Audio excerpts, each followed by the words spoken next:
Good afternoon. Thank you so much for joining us this afternoon for our first Lunch and Learn for the year. I'm Dr. Leah Skinner, the new principal of the Boyce L. Ansley School. Unfortunately, Kate Kennedy could not be here with us today, so Robin Tedder, our board vice chair, was kind enough to jump in to fill those shoes this afternoon. So we really appreciate you. Thank you so much for joining us. So Robin's going to start us off, and then I will jump back in a few minutes. Great, awesome. Well, thank you so much for the time to come and join you all here. As Dr. Skinner said, I'm Robin Tedder, the vice chair of the Boyce L. Ansley School, and I joined the board almost about a year ago now, and I started just coming to the school through an organization that I was working for and was just drawn in immediately to the mission and the vision for the school at that time. And unfortunately, the founder can't be here today, but I connected with Kate and was just completely in love with what it was that the Boyce Ansley School is all about. And so one of the biggest piece that struck me as about the school was really just the way that everyone was focused on this mission that a kid should thrive beyond their circumstance. And as many of you who may be in the audience today may know, that the focus of the school is to support kids who are experiencing homelessness.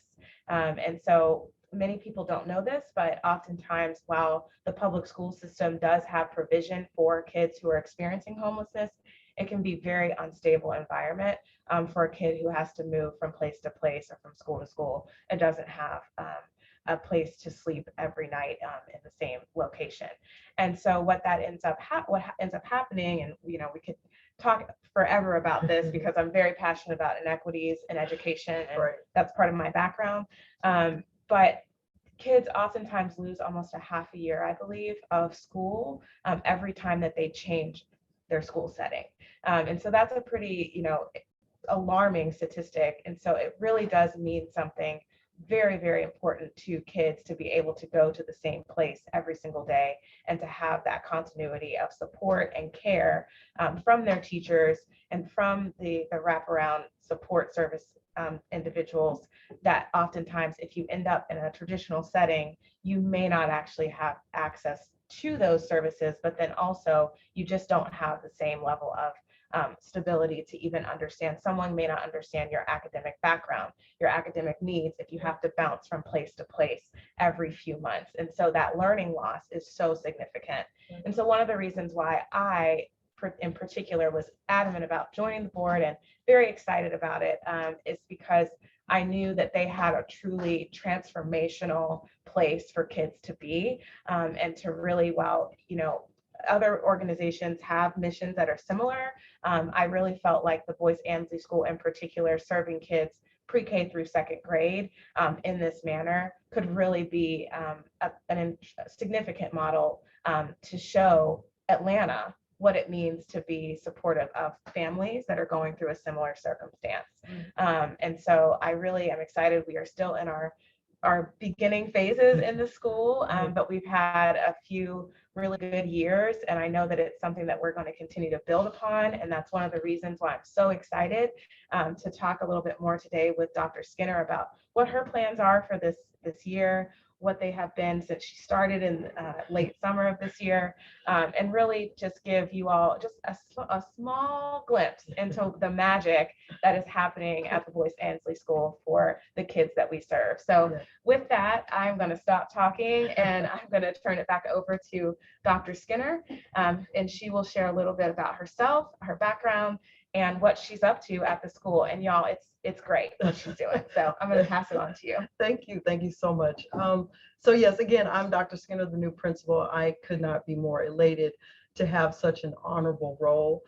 So just a little bit about myself. I was raised by my grandmother in California, and she was a single lady of 7 kids. And then she raised my twin brother and myself. So a total of 9 of us that she was raising. And she had little more than a 6th grade education. And so that kind of shaped who I was, or who I am, as an educator, as a leader. Although she didn't have an education, she instilled in us the importance of an education and out of a life of poverty. And for me, that was exactly what happened. I went to school for years and years and years, and that helped me catapult my career, and it helped me get out of a life of poverty. And so that shaped who I am as a leader. I've always wanted to work in Title I schools. I wanted to work in schools that experience some of the same things that I experienced, because I could relate.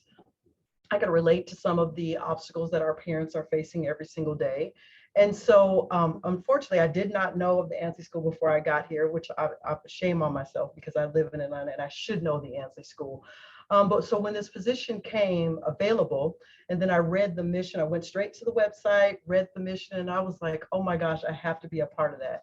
And so I applied, didn't think I was going to make the cut, but I did, and I'm so grateful. You're fabulous. Thank you. Yes. I was so grateful because one of the things that I had been these past couple of years, I've been in education for 20 years. And these past couple of years, it's just been, something's been gnawing at me. I just kept saying, I want something that, all of my positions were meaningful, but I felt like there was something more for me, more personal, kids in greater need. And this school fell in my lap, and the need is no great. There's no need greater than this one right here. And so when I came to the school, I was pleasantly surprised about some of the things that I was seeing. The wraparound services that we provide are second to none. And so some of my goals when I got here, I started to look at our data. I started looking at our attendance data, started to look at our academic data. And so I knew that that was an area that I had to focus on, even though our kids were coming to school and they were staying with the school for years and years and years. The attendance, they weren't coming every day. Yeah. And so everyone knows if kids don't come to school every day, then you have another academic deficit and hurdle that they have to get over, because every day that they miss, there's a, something that has to come. We have to keep pushing them and getting them caught up every single day. And so one of the conversations that I had with families was the importance of attendance. And so far, our attendance is great. Our parents are really pushing to get, I gave them a time frame of when they had to get the kids there. I didn't want them late, and I want them there every day. And the parents have bought in. Our attendance has increased, tenfold. And parents are like, if they can't make it, they're texting us and they're so apologetic, we're late, or we can't make it. So the attitude has just completely changed around getting kids to school on time, getting them there every single day. So that was one focus. And then academics. I decided that we needed to, we were doing a great job with social services, but we needed to kind of step up our academic game and our curriculum that we give to our students, because we all know that education is the #1 key to breaking that generational poverty. You have to have a sound education. And my background is also, I was in high school for a while, then I went to middle school and then elementary. So having a high school and middle school background, I see what happens when kids come into 6th grade in particular at a 3rd grade level. So they're spending their entire middle school trying to get caught up, high school trying to get caught up. And so we already set them in a disadvantaged state if in elementary we don't get them where they need to be. And so that's our goal, that when they leave us, and we're pre-K through 2 right now, but we are adding a grade each year up to 8th grade. So our goal is by grade 3 that every kid will be on grade level, and then every grade level after that, so that we set them up for success in high school. And I know I'm getting off track a little bit. No, you're fine. You're fine. So we chose 3 new curriculums this year: Singapore Math for mathematics, Amplify for reading, and then we are very SEL focused. And so we chose Second Steps for our curriculum for SEL. So teachers are really cramming right now. We're doing a lot of training and development, and everyone has bought in, and teachers have jumped in with both feet.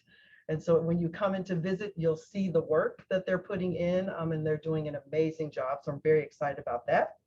We will also be monitoring our students' progress constantly this year, because we need to be able to track and make sure that what we're doing is working. So we're going to be doing math assessments. We just completed our pre-assessments for math, Singapore, and Amplify. Did I say math or math? But math. And so then for math, they will have and for Singapore and Amplify, they will have a pre-assessment, a mid-year assessment, and a post at the end of the year. And all the way through, we are analyzing the data to make sure that our kids are progressing. And then if there's some deficit areas, we can catch it at that moment and come up with some personalized academic plans for our kids to get them the assistance that they need. So we are 15-1. And the reason we're 15-1 is because we are going to make sure that every kid gets every single support that they need, and every teacher has an assistant. So we're not going to miss one child. And the teachers know that that is our focus, to make sure that our 15 kids have everything they need, individualized academic plans, and all the support. So that's our focus for this year. I love it. That's Yeah, great. It's sorry, a lot. You packed in a lot. Right. I also heard a lot that I think that it would be important for our audience to kind of just hear and understand. I don't know the background of everyone who's listening in today, but as a former school leader myself, I worked as a pre-K director in a turnaround model for a few years. And what I think is so special about what it is that, you know, the staff and what you're bringing to the table is, what I hear is a pathway and a vision for high quality learning. Right. And regardless of what a child might be experiencing at home, you all have made an unwavering commitment to ensuring that every kid in their classroom has a high quality experience, that you're providing them with responsive education and social emotional, you know, support that they might need, as well as the critical wraparound services that are important for children who are experiencing the type of homelessness experience or trauma that some of our kids, or all of our kids, are really going through. And I think that's something else that the school is also deeply committed to, is ensuring that we are a very responsive environment. And so even you talking about the attendance increase that you've had at the school, that speaks to the type of culture that you're building at the Boyce Ansley School, and the connectedness amongst families that they must be feeling towards you and the staff. And that is so important if we're going to move this down the road and actually eradicate the poverty, the generational poverty that oftentimes has been connected to many of the kids that are at the school and around the city of Atlanta, really. Right. I don't think people know this all the time either, but we have one of the largest wealth gaps in the country, Right. in Atlanta. And those of us who have worked in Title I schools have seen what the impact of that wealth gap really is. And it really does take a toll on the families and the kids that we oftentimes are serving in our environments. And so I think what is so wonderful about the work that you're doing and how you've laid out your 60-day plan is, you said, listen, I recognize all the factors. I see the data, and this is the plan going forward. And so we've got a strong plan for attendance. We've got a strong plan for academics, and we've also got a strong plan for how we're going to continue to grow the school. And I think that's what makes you such a wonderful leader. And we are so happy to have you and welcome you to the Boyce Ansley School. Thank you so much. And yes. You brought up a very good point, because there has to be balance. We cannot just focus on the social emotional aspect and not address the academics. And then we can't just address academics and not address the social emotional. So you wrapped it up very, very well. We have to balance it all, and we have to do it all for these children. Yeah, sure. And there's something that I didn't hear you say, but I know is a very big, important piece for the Ansley School. You know, we're in the 21st century. We need 21st century students. Yes. And so I know that one of the pieces that has been a big commitment, I think, from some of our funders, has been supporting the STEAM work. Yes. And so what is that? Tell us a little bit about that. Yes. So we will eventually be a STEAM school, probably within the next year or two. And so we already started the planning phases of that. And so we have purchased significant technology this year. So we purchased 55 Chromebooks and 28 iPads. And we're starting to, not just for our testing, but we are getting them ready for our STEAM programming. And so we have actually visited a couple of schools, STEAM schools in Atlanta Public Schools recently. Then they are going to partner with us. So we're already starting the prep and the training with the teachers to get prepared for that work. And so right now we're in the planning phases. So we purchased the technology that we need to make that happen. And that technology, we had a STEAM grant, and then we had some wonderful individuals donate some iPads to us as well. And so right now we are in the planning phases in terms of training the teachers on what is STEAM, because they, first of all, they've got to know what it is. And we like I said, we went to 2 schools already that have STEAM implemented, so that I believe in planning backwards. I believe at looking at the end and then preparing for it. Yeah. So we went to see what a phenomenal STEAM program looks like. And so now I'm making sure that I'm purchasing the right curriculum, making sure that we know where all the resources are that we need to purchase in the future. We are also reaching out to some partners, which I will not name just yet. I'm waiting for them to confirm some people in the areas of STEAM. And so some of you that are on now watching us, if you have any connections to anything related to technology or STEAM, please reach out to me, because I would love to have a meeting with you. You can come in and we can talk about how you can assist us in that arena. Yeah. And we might, I was thinking, we're such education nerds. People may not even know what STEAM is. Oh, so I'm it's sorry. actually science, technology, engineering, arts, and mathematics. There we go. Yes. So just for anyone on the call that's like, what is STEAM? What does that actually mean? Yes. Yeah. So and STEAM and STEM, it's everywhere. Yes. Now. Yeah. So STEAM and STEM is the wave of the future, because we have to get kids prepared for all types of careers. And the reason we chose STEAM versus STEM is because STEAM adds the arts, and we're very big on the arts at the Ansley School, and we'll talk about some of the partners that we have. And so we want to be able to tackle all of that, including the arts program. Yeah. And so we're really, really excited about that. That's excellent. That's great. And so I know we talked a little bit about the academic program, but I would love to share a little bit more about just knowing kind of what are you all up to in the extracurricular area? What are you doing to provide extracurricular activities to the children right now? Yes, so as we grow, we have to be quite resourceful in this area, because as of right now, we don't necessarily have the resources for extracurricular. So we're relying on a lot of our donors and a lot of our volunteers. And so we have been very, very fortunate that we have some great partners. So our kids are able to participate. Shakespeare Tavern comes every week, and so our kids get theater arts. We have Taekwondo once a week, so they get to participate in Taekwondo. We have 2 art partners, so the students participate in art. We just solidified a partnership with music, so they also have dance and yoga. And so all of our kids get to experience all of these things, even though we don't have individuals on staff right now, but we have volunteers to come in every day of the week. And we have what we call specials. And so they get to be exposed to all of these things. So they've got theater, arts, dance, Taekwondo, music, yoga, and did I miss one? And music. Oh no, I said music already. Yoga. Did you say cooking? We don't have cooking You don't yet. have cooking yet? So if anybody out there has a connection with cooking, we would love to add that as well. Yeah, I think that could be great. Yes. Yeah, so awesome. Well, it's the program is, as people can really hear from Dr. Skinner talking about this, it's very comprehensive. Very comprehensive. And to that point, I know you all are not, you're doing everything you can as staff, but I know you have help. So I'm curious to know, I think one of the questions here is, what kinds of organizations do you all partner with to make all of this happen? That is a great question. So we find partnerships and organizations that can assist us with whether educating our kids, whether giving additional resources for trauma, therapy, housing, exposure, and then STEAM and technology. So all of our partners feel a need of some sort. So right now we have we partnership with Chris 180, and so they do a lot of play therapy with our kids and she's with us every single day.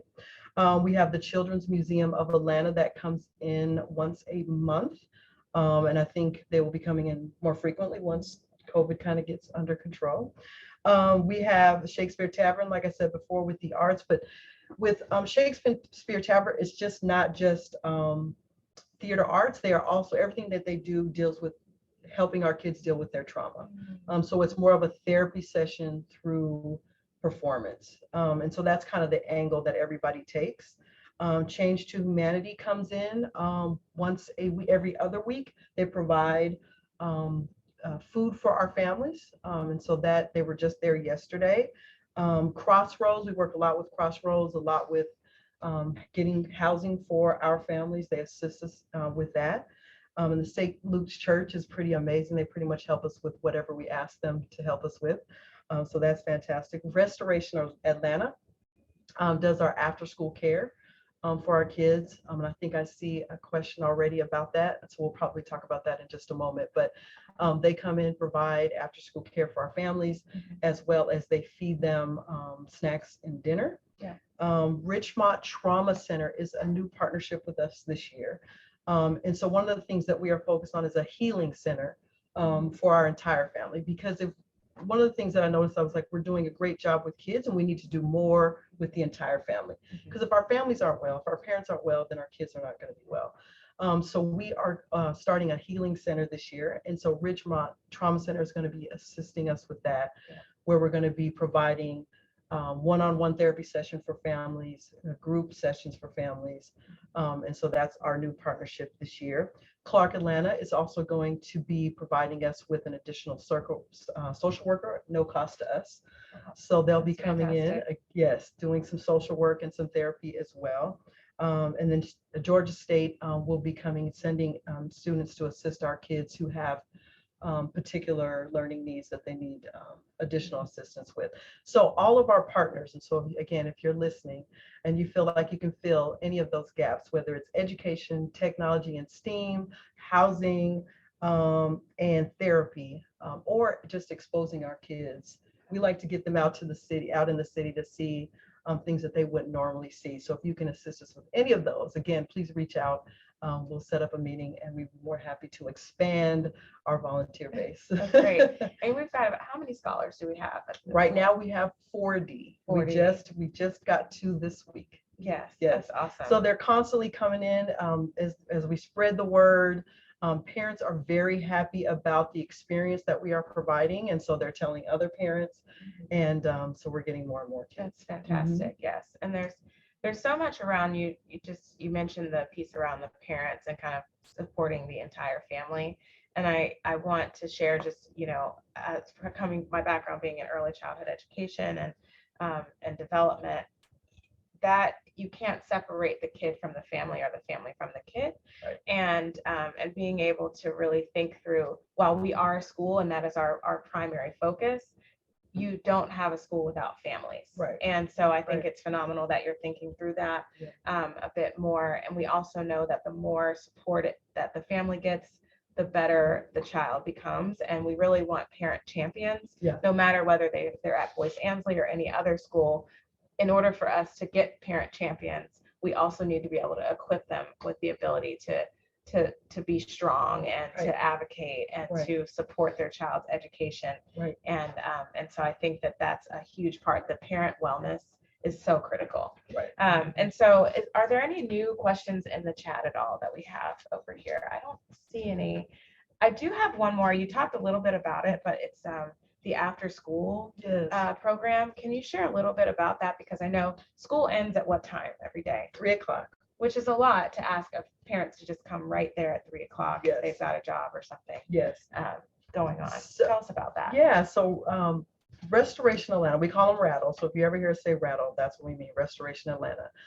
We were in a situation when I first came where the organization that provided after school care for us could no longer due to COVID and their staffing.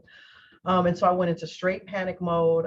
So I talked to our social worker, Alita Daniels, and she scoured the city. I said, you've got to find something. We've got to have something for our families because those that are working, they need a safe place for our kids, right? And so she went, pounded the pavement for about 2 weeks.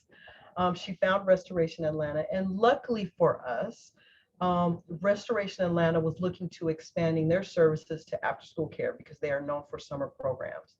And so they were looking for us and we were looking for them and we found each other. And so they were equally as happy to provide this service for us because again, they were expanding. So they come in 5 days a week from 3 o'clock until 5:30. And they provide, like I said, snacks and dinner for our families. They're currently on site at our school, but they also received a partnership with a local church around the corner from us. So they will be moving there to that location in October. So they will come and pick up our kids, take them there, and the parents will pick them up from there. So we are extremely excited about that program that we were Okay. able to get this year. And what happens if your scholars and their families find permanent housing? Is that something that impacts their ability to enroll at the school? No, so they get to stay with us. So once you're with us, you are with us for life. That's kind of our philosophy. So we have a social services wing, which again our social worker parent liaison runs, Alita, and one of her jobs is to make sure that our families don't stay homeless. That is not our goal, to keep our kids homeless so that they can stay with our school. Our goal is to actually get them into housing, so that they can continue to stay with us. And so she works with a lot of local organizations to work with our families. And the majority of our families do now have housing since they've been with us. And so we provide MARTA cards, we provide gas cards so that our parents can still come to our school. And so far, we've lost very few of our families because of housing was far away. Parents still want their kids to come to our school, even if they have to take a bus, a train, and walk a mile. They still want their kids to stay with us. That's great. I think that speaks to the reputation of the school as well, Yeah. And what it means to the families that we serve. So that's phenomenal. And I'm so glad that we have a plan to support them with figuring out housing and also stability at the school. Yeah. That's so critical. And so as we kind of move into the next part of our discussion here, what's the best way that we can support you, and what's the best way we can support the school? Okay. Well, as everybody knows, we are a tuition-free school. So all the services that we provide are free to our families. And so obviously financial donations are great for us so that we can continue to serve our families. And as I said before, we're going to grow a grade every single year through 8th grade. And so we will need those financial funds to kind of support the growth that we are expecting to have in terms of personnel. And then we are trying to implement, or going to implement, STEAM. And again, continuing to provide all those services to our families. So financial donations are definitely a need for us.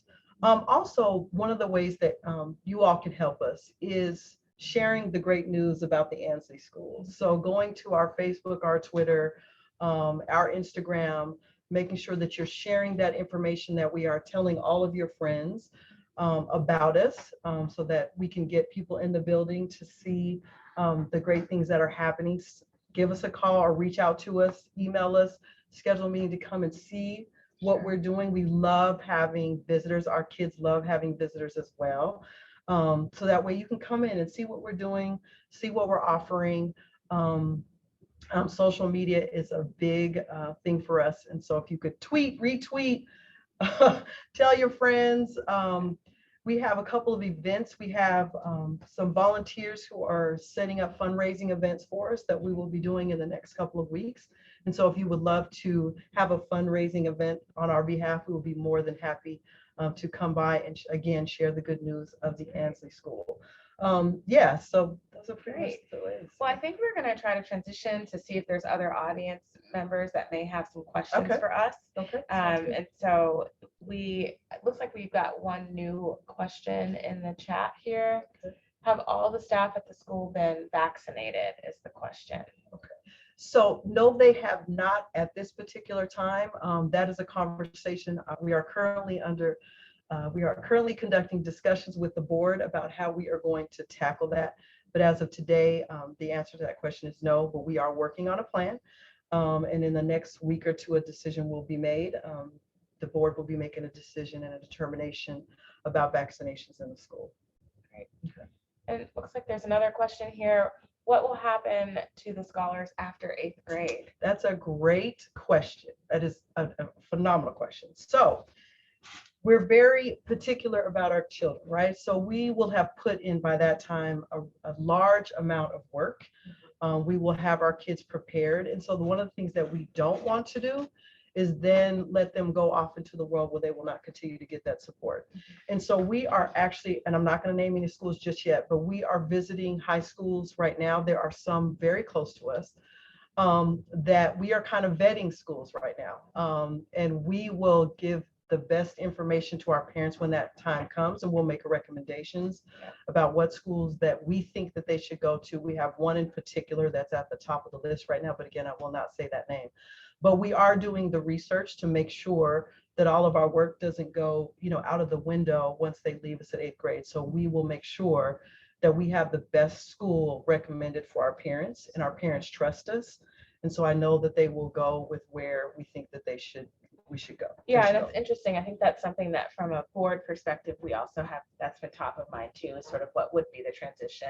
The great thing is, I mean, you are really being proactive because our oldest scholar is in 2nd grade right now. And so that's great, the pre-K through 2nd grade. And I love the model because you're not rushing the process with growing the school at a really rapid pace. You all have been following the plan to just simply add a grade a year. And I think that also gives you a lot of time to think through what the transition plans look like and the work of the school. The other thing is that I would hope that as the school grows and kids continue to be with the school, that there's also opportunity for more family stability. Yes. And for families, by the time a kid reaches 8th grade, to really be on track and on a completely different trajectory, not just that kid, but also that family, just by being a part of the community that is the Ansley School, and also the wraparound services that are designed to support the child and their family. So it's truly a phenomenal model. It's extremely ambitious. Yes. And I think that that's what is so great about it. I love a good challenge. Yes. So I was like, absolutely, Right. count me in. Right. I will join this board and get this going. And so it's been a great ride. And I think that you are the perfect leader for this time for the school. Thank you so much. And I so appreciate it. we're definitely happy to have you here for sure. Definitely. And I did want to jump in and make a comment about our board.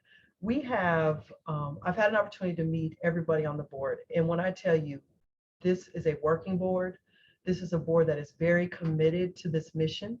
And this is a board that's going to do anything possible to make sure that it happens. And so, and I just wanted to say thank you to the board members because they are so very committed. They are putting the students first, making all decisions based on what's best for kids. And so I'm extremely excited about that. So there is a question is, what are you most excited about the future? I'll let you start with that. Yeah. So for me personally, as a board member, I think I have a tendency, I always say I have an entrepreneurial spirit. So I love starting something from the ground up. Like, I always say, like, I think just, it could be my background in being a pastor's kid, but, and having like 2 pieces of resources to put together to kind of make something work. But I just really enjoy the fact that this school has really kind of been started from the ground up.